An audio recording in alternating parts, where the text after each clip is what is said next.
Ovako počinje radni dan Luke Abrusa, mladog direktora koji radi u jednom od zasigurno najugodnijih radnih okruženja. Dobrodošli u IT firmu koja je u zadnjih 6 godina sa 2 ljudi narasla na 65 ljudi.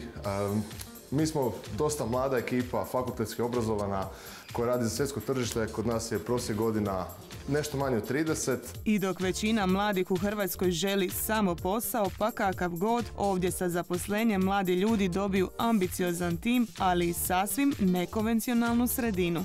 Trudimo se zadržati radnu atmosferu, ali da ipak bude sve koliko toliko opušteno. U ovoj prostoriji nalaze se mladi koji rade prvenstveno za američko tržište, programiraju, razvijaju softver i bave se IT uslugama. Posao u IT sektoru danas je prilično siguran. Ovdje zaposlenici smiju povesti čak i psa na posao. To čini Bojana koja radi u ovoj tvrtki mjesec dana i kaže ovo je gotovo posao iz snova. To je taj benefit koji mogu u odnosu na druge firme što me jako veseli, mogu dovesti psa na posao i nisam jedina. I veseli me to što istraživanja pokazuju da psi u tvrtki povećavaju produktivnost ljudi, smanjuju stres. Meni je stvarno cilj omogućiti ljudima da rade onako kako je njima najugodnije. Da li je to sa psima, da li je to s dugim pauzama, da li je to rano ujutro, kasno popodne. Doista je stvarno svejedno. Tako da kažem da ako bi želimo motivirati pametne ljude, visoko obrazovnih, privući nekako ovdje, mislim da nijedna zapravo firma više neće imati izbora ili će smjeti zapravo nametati nekakve striktne ograničenja ljudima, ma kako ona banalna bila.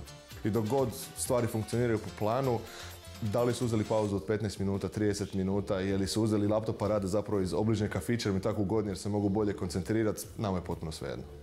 U ovoj prostoriji nalazi se programeri, dizajneri, marketingaši i s korisnicima na svim kontinentima. Riječ je o snažnim individualcima, ali se u ovoj poslovnoj sredini svakako osjeća kolektivni duh, pa se čak i glazbene želje rješavaju timski. Imamo muziku na jednom mjestu i onda slažemo playliste jer dosta ljudi ovdje dosta prati glazbu i volimo slušati nove stvari, tako da jednostavno svaki dan čujemo nešto novo.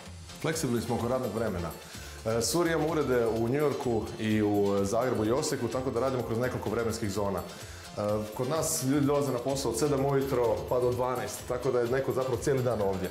Ovdje je coffee room, soba sa Xboxom, igrom Kvarto.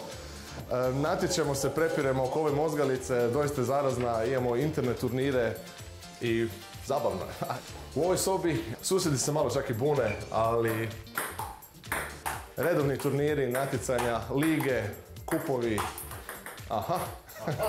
Mislim da to utječe na smanjenje stresa i sigurno utječe na produktivnost. Znači, ne znam, kad se zamorimo od programiranja u komadu, nemam pojma, sat, dva, onda napravimo break sa, ne znam, partijom ping-ponga ili nešto slično. A za ping-pong sobu osmislili su i napravu. Ovo je detektor dozeća ping-pong sobe. Možemo vidjeti da li neko igra stolni tenis ili ne. Napravili smo čak i nekakvu mini aplikaciju koja nam je uvijek na vrhu ekrana i onda zeleno nam svijetli ako je soba slobodna ili crveno ako je zauzeta. Danas bi mnogi mladi ljudi napustili Hrvatsku u potrazi za boljim poslom, no ovi su redom fakultetski obrazovani ljudi dokaz da postoji svjetlo na kraju tunela. Ja ne razmišljam o odlasku iz Hrvatske ni o bilo kakvoj drugoj alternativi. Možda sam prethodno razmišljala o tome, ali sada ne.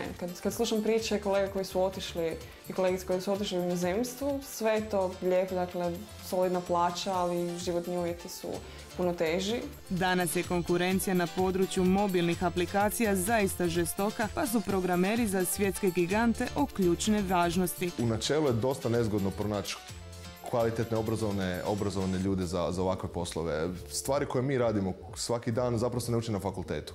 Nijedno od ovih tehnologija, proizvoda koje mi koristimo svakodnevno ne mogu nigdje naučiti, nego da sami uzmu laptop, sami krenu proučavati, učiti i tako nekako dođu na radar poslodavaca i privuku nas nekim svojim samostalnim projektima. Osim što se borimo sa lokalnim prilikama, borimo se zapravo sa tim svjetskim igračima koji odlače najpametnije van zemlje. Bilo je naravno kod nas mnogo ljudi koji su bili na praksi, koji su dobivali neke ponude, ali iz raznih razloga su odabrali ostati i raditi s nama.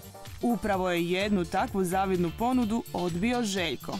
Još dok sam bio student na FER-u, sam išao u Google na praksu u Ameriku. Oni su me pitali da li bih htio ostati raditi kod njih, ali Ja sam rekao da ne želim jer ne znam, htio sam probati kod nas nešto raditi. To su svi prijatelji i obitelji i to je glavni razlog.